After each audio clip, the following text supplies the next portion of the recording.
Welcome to the CBS Radio Mystery Theater Archives, the only YouTube channel which has the original classic episodes of the CBS Radio Mystery Theater in order with no ads. Thank you for listening, and now, enjoy the show.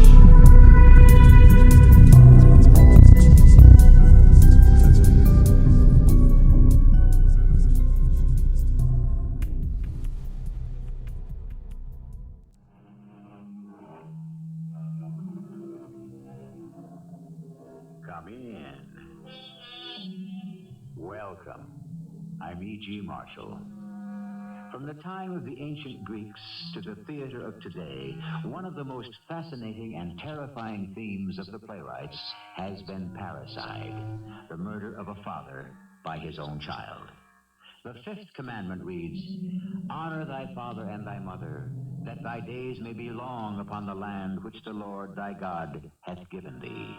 But some people think that parents are not entitled to respect simply because they are parents.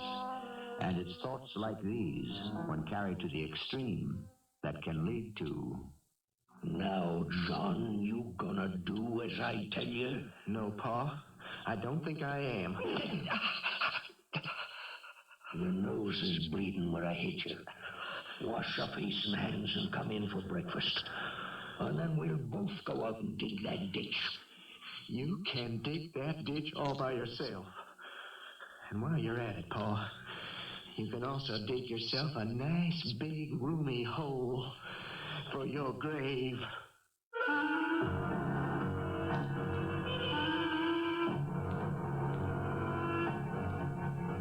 Our mystery drama, The Thing at Nolan, was especially adapted for the Mystery Theater from the short story of Ambrose, Bierce by Arnold Moss. It stars Russell Horton and Court Benson. I'll be back shortly with Act One. The year is 1879, 100 years ago.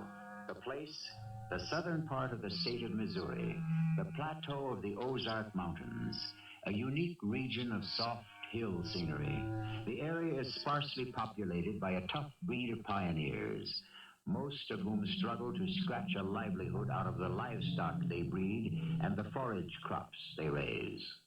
It's a cool morning in June. The sun has just risen. Charles May, his wife Elvira, and their grown son, John, an isolated frontier family of fiercely self-reliant people, are finishing breakfast. I'll have another cup of coffee, Elvira, whenever. Yes, Charles, in just a minute. Oh, well, it looks like we're going to have another bright and sunny day. Don't it, John? Looks that way, Pa.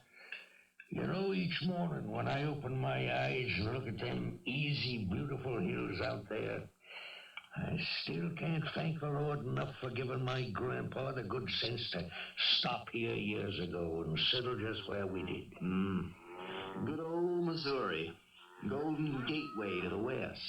Hey, you can laugh, John, but we ain't done bad. The work may be backbreaking at times, but it's worth it. Well, maybe to you, Pa. Meaning? Meaning nothing at all. Oh, here's your coffee, Charles. I gotta figure out a way to get more water out of that lake to them cattle of ours. There just ain't enough gets to 'em.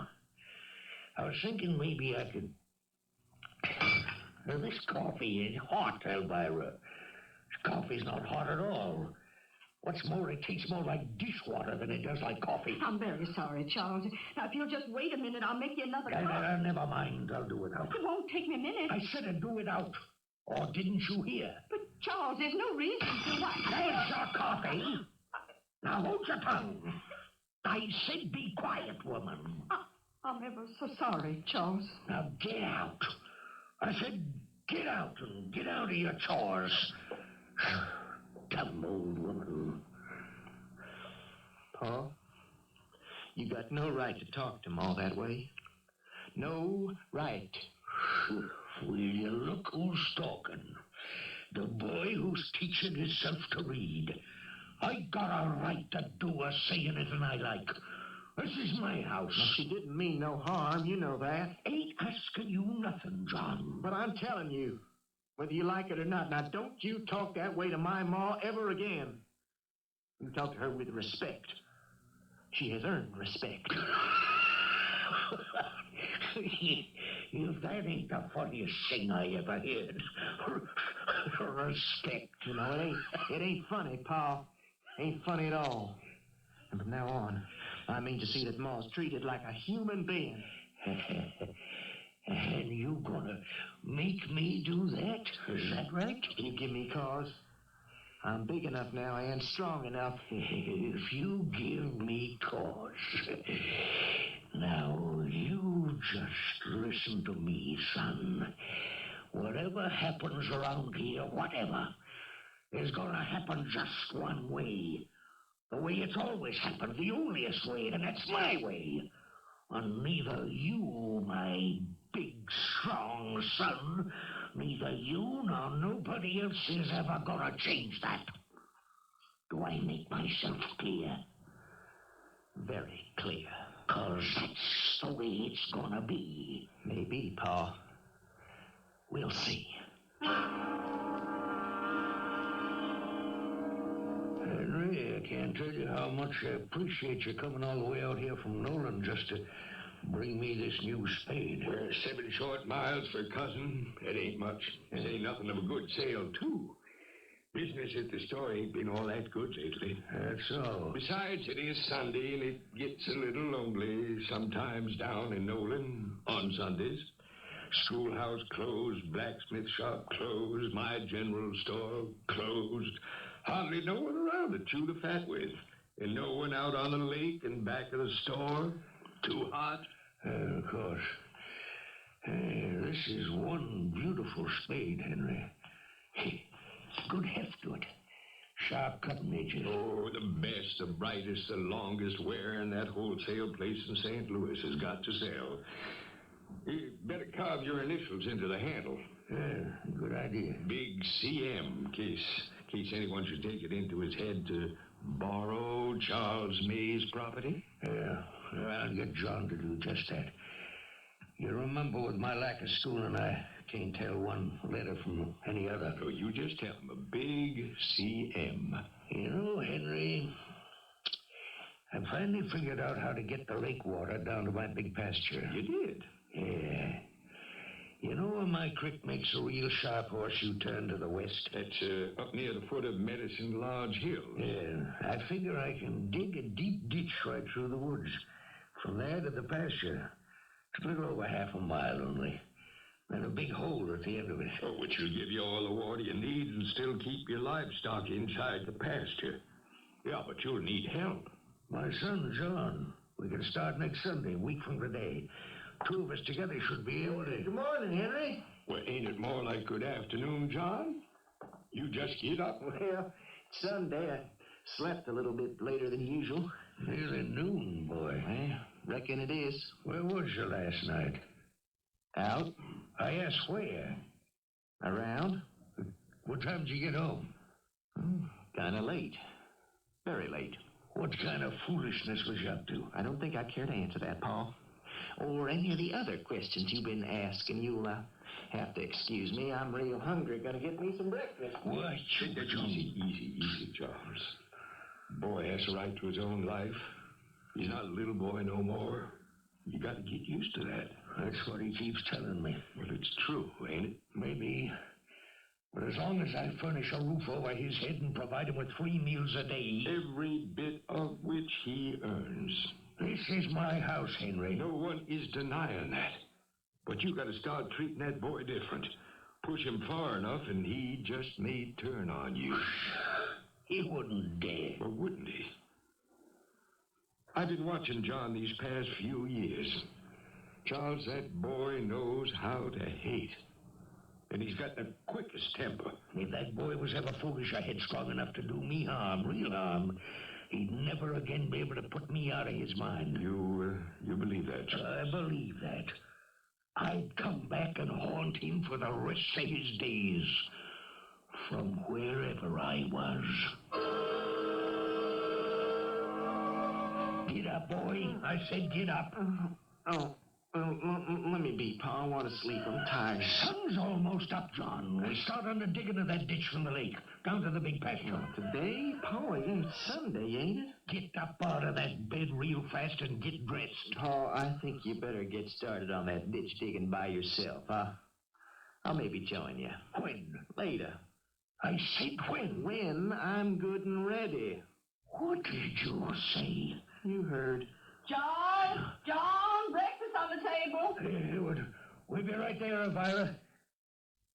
Did I hear you right, boy? I think you did, Pa. Now, you get this straight.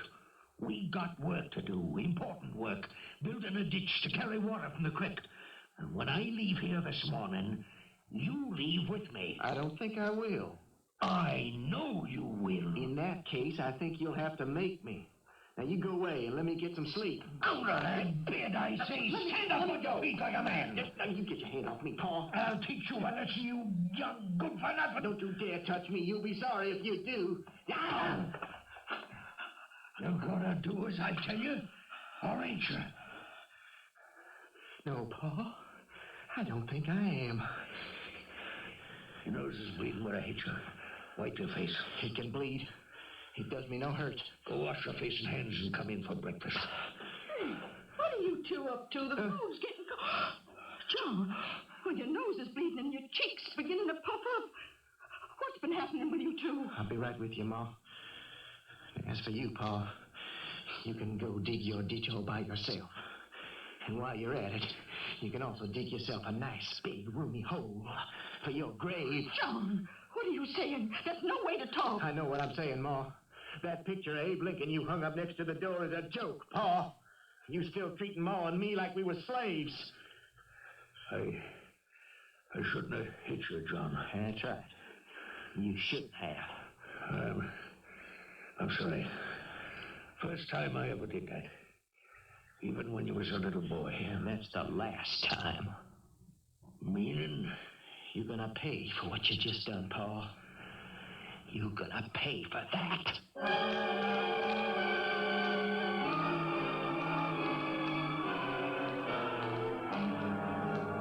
Where is he, Ma?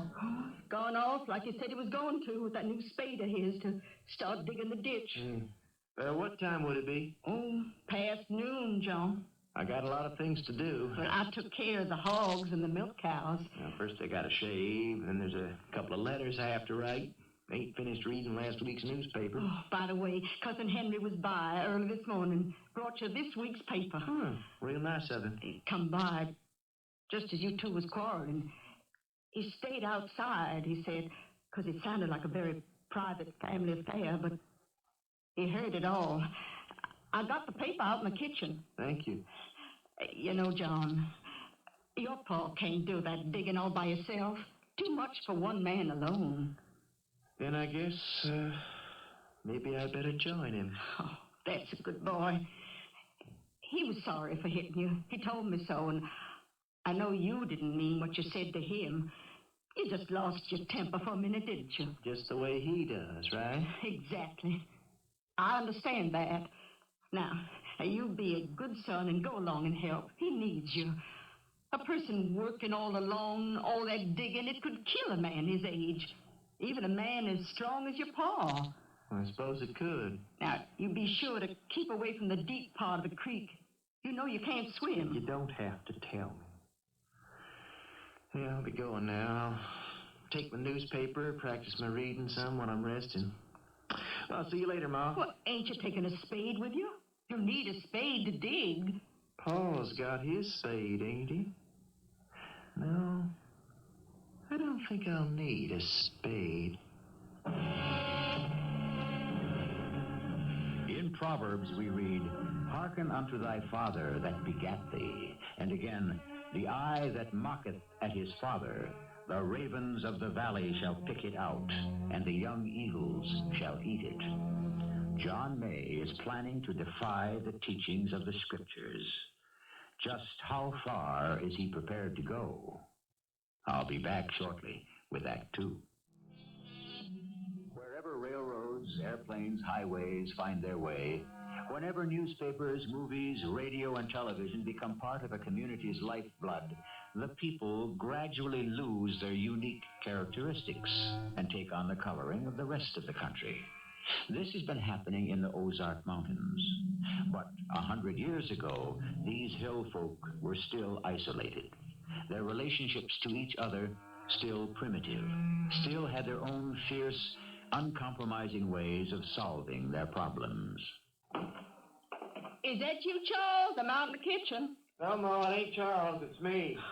It's nearly nightfall, John. Where you been? Well, where I told you I was going. Up to the spring. The creek near Medicine Lodge Hills. Then you did help your pa. Good boy. Get much done? Enough? Well, where is your pa? Ain't he come home yet? No. Didn't you leave together? Well, no. He said he wanted to work just a bit more before the sun set. Well, it's nearly dark. Your pa out in the woods alone. I wouldn't worry about him. He can take care of himself. He always has, hasn't he? I suppose. I'd better light the lamp. I'm going into my room. Oh, no, just a minute, John. Look at me. No, don't turn away. Your clothes, your shirt's all tore.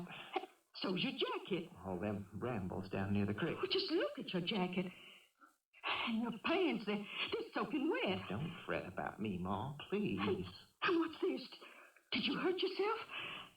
You did something to yourself and you're not telling me. I don't know what you're talking about. Well, here, on your jacket, it's blood. You've been trying to wash it off, ain't you? I couldn't lie to you, Ma. I did cut myself. Oh. It's nothing much. While I was digging, a little blood from my hand got on my clothes. And I did try to wash the stains off. I didn't want you to worry now. Well, let me see your hand. Maybe I can... Why are you putting your hand behind your back? Why are you looking at me that way? There's something wrong. You look strange. There's nothing wrong, Ma. Did anything happen between you and your pa? Come on, tell me. Nothing. I'm just tired. I'm all right. I'm sorry, Ma. I didn't mean to yell at you. I'm a little upset. Now, if you don't mind, I'm going to bed. But you ain't had your supper. I couldn't eat anything. My stomach ain't right. In fact, I don't feel well. Oh, let me help. Is there something I can do? Nothing, Ma. Just let me be, please.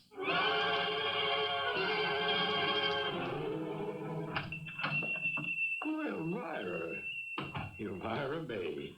Morning, Henry. What brings you to town this early of a Monday morning? There's some kind of trouble. I need your help bad. What seems to be wrong? But Charles ain't come back. I don't know what you mean. Well, yesterday, after he and John quarreled, he went off into the woods to do that digging. And? Oh, that was more than 24 hours ago. Well, Elvira, you telling me you ain't seen him since? And I'm worried sick to death. He ain't never done anything like this before. Yes, of course. Elvira, did John join Charles the way Charles asked him to? Well, not right away. He left around noon sometime to go wherever it was Charles was working. And you ain't seen either of them since? No, Henry. John come back around nightfall, alone. I see. That's why I'm so worried. John was in a terrible state. His manner was strange. His look was wild, like a mad animal almost. His clothes were torn, seemed to have blood stains on them. He said he cut himself. Well, did he say anything at all that would have give you some hint of what might have happened to Cousin Charles? Not really. No, nothing. Where's John now? Back in his room.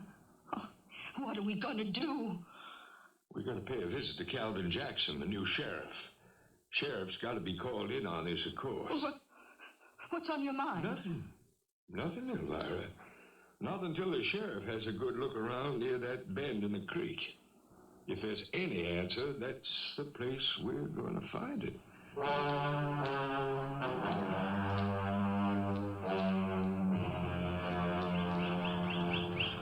Over this this way, Sheriff. Just follow me. Growth is pretty heavy back here. Charles has been promising for months to clear some of it out. Never found the time. Ooh, watch your step there, Elvira. Had anything happened between you and your husband, Mrs. May, that would have led him to, it might have given him cause not to come home? Well, Charles has a mean temper sometimes. Says things he's sorry for the minute he says them. But nothing like I think you're suggesting, Sheriff. Oh, I apologize, Miss May. Elvira, I think the sheriff ought to know about John. Your son? Well, Charles and John quarreled just before Charles left. Oh, serious? But Charles struck the boy in the face. That's about all. Hey, excuse me now, Elvira. That ain't quite all. And you know that. Oh, what else is there? Sheriff Jackson has the right to know. After he was hit, John threatened his father's life. I was right outside the cabin. I heard John say, "You're going to pay for this." You suppose he meant it? Oh, now, here we are. Horseshoe Bend in the creek. And here's the ditch that Charles was starting to dig. He got quite a lot done, didn't he? Well, let's have a look.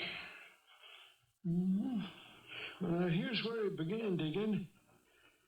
And he continued straight along this line to that spot over there. Well, this is most interesting. What's that, Sheriff? Come over here, both of you.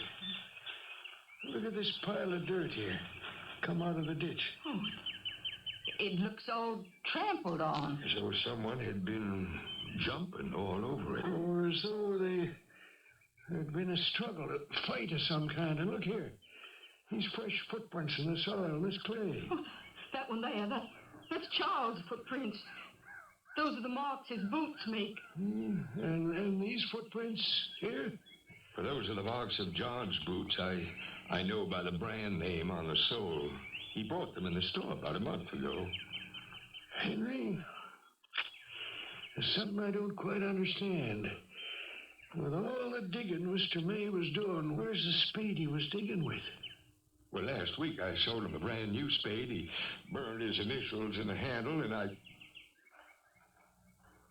think I see what you mean, Mr. Jackson. Yeah. I see no spade, Henry. No whereabouts, no trace of a spade. And no trace of Mr. May. But I do see this. Pages from the St. Louis newspaper. Yeah, look at the date. It's last week's paper. With blood on it. Yeah. Oh, it's getting dark. If you don't mind, Henry, walk Mrs. May back to the cabin. I got a good deal of work to do. I'm glad to. In the morning, Mrs. May, I'd like to pay you a little visit. Have a talk with your son.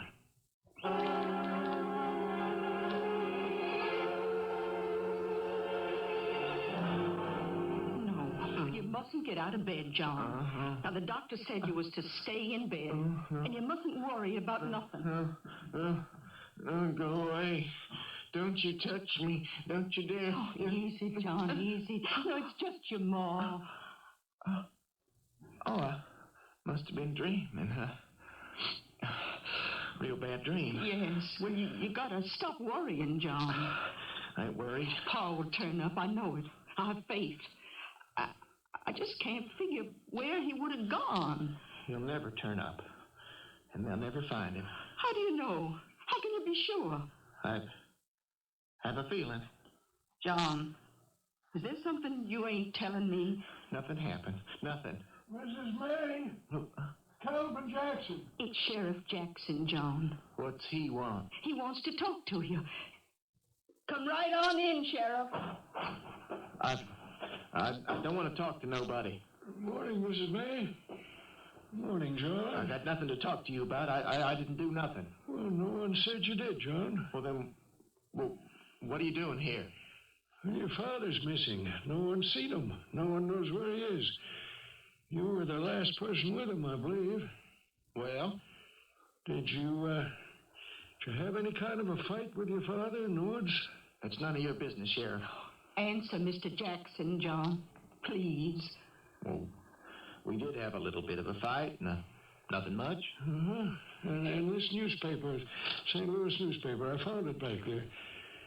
Did you take a shovel, a spade of some kind with you? No, I didn't. My father had his. I figured we could take turns digging while the other rested.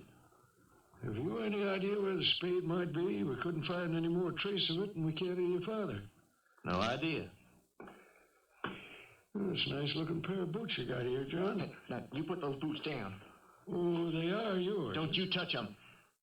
Well, now, that's most interesting. What's that, Mr. Jackson? On the soles and heels. Could that be blood? Are you accusing me of murdering my father? Murder? I never said a word about murder. I didn't murder anyone, Sheriff. No one. John, did you ever threaten to kill your father? Of course not. He never gave you cause to say to him, you'll die for that or you'll pay for that? Yes, he did, but that don't mean that Well, what does it mean? that there's a power that would punish him one day for what he was doing. But that power was not you. If you're thinking of accusing me of murder, you'll have to find my father's body first. Oh, I know the law, John. That's my job. But I can tell you this. Word's already gone around the whole town of Nolan that your father's missing. And whatever evidence there is about his disappearance points to only one person. Meaning me? For your own good, John, for your own protection. I'm sending one of my deputies out here. What for? Until we find your father's body, I'm putting you under arrest, house arrest, on suspicion of murder.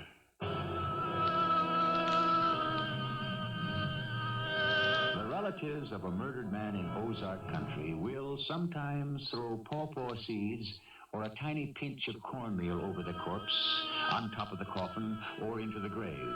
Or they will pull down the top of a small cedar tree and fasten it with a big stone, which is supposed to help in some way catch the murderer. But when there is no grave, when there is no corpse to be buried, join me shortly for Act 3. The people like the May family, who lived in the isolated parts of Missouri's Ozark Mountains 100 years ago, were once called the most deliberately unprogressive people in the entire United States. From the early 1800s on, they seemed like foreigners to the average American, secretive, sensitive, but never simple. Their loves, their hates were deep and not easily understood by the outsider. And their minds moved in an involved system of signs, of omens, and curious beliefs. Their laws reflected their minds. No, John, there's nothing you can do about it. The trial will be held tomorrow. The people have demanded it, and the sheriff has, too. Well, I just don't understand it, Henry. How can they try me for a crime? I know. On suspicion of murder when they haven't found the shadow of the man you're supposed to have killed. Exactly. Hasn't the whole male population searched the wood bottomlands with a fine-tooth comb? Haven't they beaten every bush in the neighborhood and come up with nothing? Then, for all anyone knows, there is no body, no corpse. Is that what you want us to believe? That your father's alive and well somewhere? But where? Nobody knows. And nobody knows why he disappeared, how he disappeared into nowhere. Gentlemen, I think we all must agree with the defense that a man cannot be tried for the murder of a man whose body no human being has professed to have seen, one not actually known to be dead. This case has been tried on its merits until and unless we can prove that the man who is supposed to have been killed is in fact dead. We have no case. On that basis, gentlemen, I'm asking, along with the defense, that this case be dismissed and that we permit young John May to walk out of this courtroom a completely free man.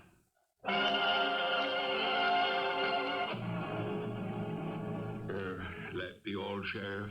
Well, a handful of tobacco plugs, Henry. My supply's getting a little low. Here we are, Sheriff. Well, now, if this heat would only let up a little. I see you're keeping both your front and back doors open, huh? If there's any kind of a breeze lurking around the lake outside the back door, I figure maybe I can catch a bit of it here in the store. Yeah, of course. You know, Henry, I'd give just about anything I own to find out what happened to that boy's father. I can't see how a man could just disappear off the face of the earth overnight. At any rate, not in this part of the world, not without foul play of some kind. Yeah, I know what you're saying, Sheriff. The men in town are still grumbling that the trial was what they're calling a miscarriage of justice. Yes, but suppose they'd taken the law into their own hands and one of these days Charles should suddenly turn up. They'd never forgive themselves. Henry Odell, I'm about to tell you something I wouldn't tell another soul. In spite of everything I said at the trial and the things I knew I had to say, I'm sure that none of us will ever see Charles May again, unless he were to come back from the grave. Strictly between the two of us, I couldn't agree with you more. But how can I prove it? Excuse me, Sheriff. There's a customer coming in. Well, I'll be running along. Now, wait. Wait just a minute, Sheriff. Turn around. Take a look at who's coming in the front door. Who is it? It's him. That's him, all right. Cousin Charles. Charles May. He's putting one heavy foot ahead of the other. Mechanically, as if his feet were made of lead. Walking straight toward the back door. Staring into space, eyes wide open. And they're a milky white. There's no pupils in them. His hair's all wet and matted with blood. Over his eyebrow. Left eyebrow deep gash. Blood's flowing over the whole left side of his face and neck. Onto his shirt and vest. Onto the floor. Charles. Cousin Charles. He doesn't hear us, Henry. He doesn't see us. Look how he holds his hands over his head as though defending himself from some kind of a blow. The fingers spread and crooked like claws. His mouth all twisted open, as if he was trying to say something. Mr. May. Charles May. Cousin Charles. He keeps on moving toward the back door. Charles. He's going out the door, toward the lake. Well, shouldn't we follow him? Let's watch him, see what he does. He's going to the edge of the lake to try to wash away some of the blood. Shouldn't we be doing something to help? Oh, we might do more harm than good. It's like waking up a sleepwalker. Let's go out and see what he's up to. Where's he gone to? I can't understand it. He was out here just a minute ago. Not a whisper of him anywhere. Well, if he'd have gone into the lake... There's not a chance. The water's as unruffled and smooth as glass. What do you suppose was wrong with him? Well, he must have been in a fight of some kind and wandering about in the days ever since. But how do you explain... Probably suffering from some kind of loss of memory. Oh, it's enough to scare the life out of a man. Well, we've got to find him. Let's get back into the store, Henry. I have an idea. What's that broken step? Yeah. We follow the trail of blood he left. Wouldn't it lead us back to wherever he come from? It might. And that could lead us to... Oh, just a minute, Mr. Jackson. Cousin Charles stopped right about here. The blood dripping right onto the floor. Now you just take a good look. Where'd a hide be? The floor's as clean as a whistle. Not a drop of blood here, or for that matter, any place else.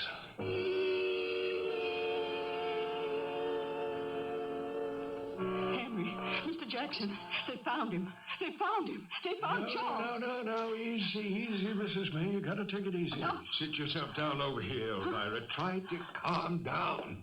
Now, what are you talking about? They found him. They found his body. The two little boys. What two little boys? Sherwood's boys. They was playing in the woods up near May Creek, near where it makes that sharp turn. I tell you, it was awful. How was the body hidden? Under 2-3 feet of soil, covered over with layer after layer of dead leaves and twigs.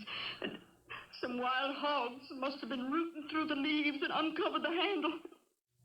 He looked terrible, just terrible. What handle, Elvira? The handle of Charles' new spade. Here, I brought it to show you.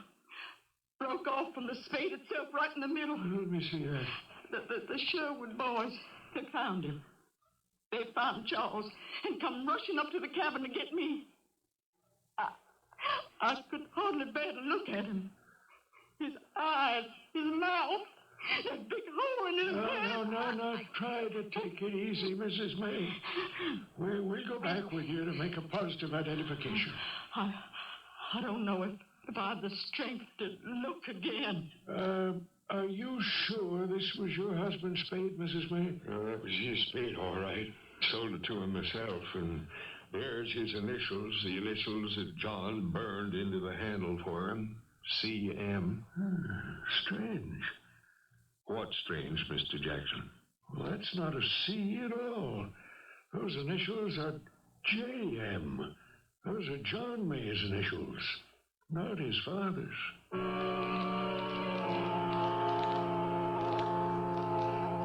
coroner has taken care of the body. Almost no decomposition. Some preservative property in the soil, I expect. That soil is rich in minerals. There's one thing I can't understand. Oh, Mr. Jackson, how are you? Oh, Henry. John, where on earth have you been? We just come from your place, and we've been looking all over for you. I've been very busy. Your father's body's been discovered. Yeah, I know. Whoever killed him did a mighty fine job hiding it. So I was told. Gentlemen, I come here to say goodbye. Well, where are you going? Party's leaving tomorrow morning for Oregon.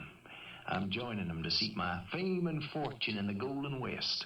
Ain't you going to have the common decency to wait until your father's body is put in the ground? No time for that. John. Yes, Mr. Jackson? You killed your father, didn't you? You ain't got the right to ask me that, Mr. Jackson. Not anymore. I was arrested by you on suspicion of murder. I was tried. I was found innocent. Now, I may not know too much about these legal things, but I do read.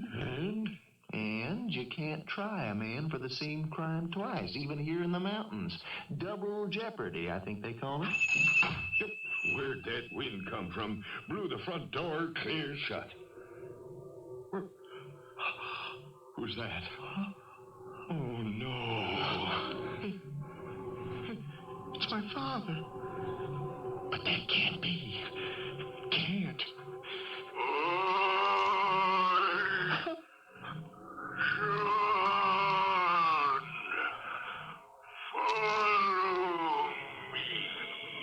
Where'd you come from, Paul?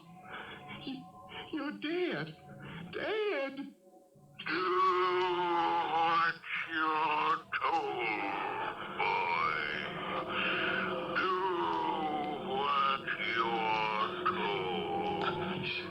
He's walking through this door just like he did the last time, toward the open back door. What are you doing to me, Pa? Stop it. John's following. He can't take his eyes off his father. He can't help following. No, I won't go with you. I won't. The old man's moving right toward the edge of the lake. Don't make me, Pa. You know I can't swim. Well, that's true. John can't swim. Well, now, look now. We just can't stand here. What do we do? I don't think there's anything we can do, Henry. They're both vanished under the waters of the lake.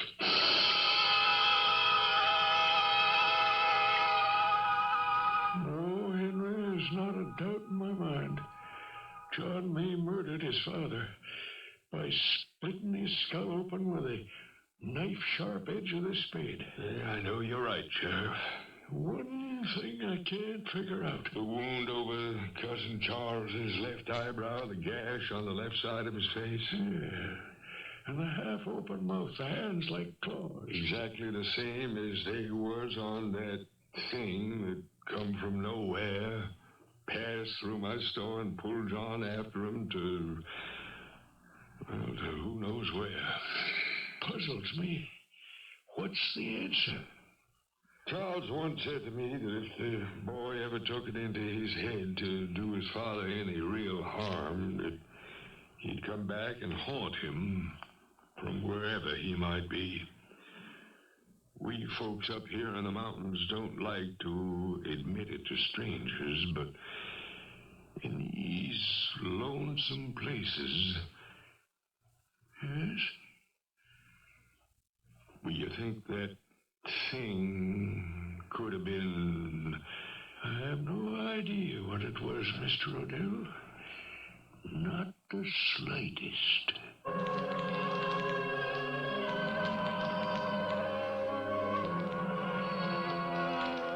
There are those who believe that we, all of us, are walking spirits of some kind. Spirits that are shaped into a body, squeezed into a recognizable appearance of reality, and that sooner or later we fade away into air and invisibility. That we not only carry a future ghost with us from the moment we are born, but that we are in very fact ghosts. All of us. Everywhere. I'll be back shortly. There are two ways of evaluating the story you've just heard. We can go along, very dramatically, with Shakespeare and say, "For murder, though it hath no tongue, will speak out in the most miraculous organ." That's from Hamlet. Or, in a slightly different vein, we might be reminded of the parallel of Lizzie Borden. Lizzie, you recall, took an axe, gave her mother 40 whacks. When she saw what she had done, she gave her father 41. Our cast included Court Benson, Russell Horton, Bryna Raeburn, and Arnold Moss. The entire production was under the direction of Hyman Brown. I hope you enjoyed this episode of CBS Radio Mystery Theater. If you've enjoyed this and want to hear more,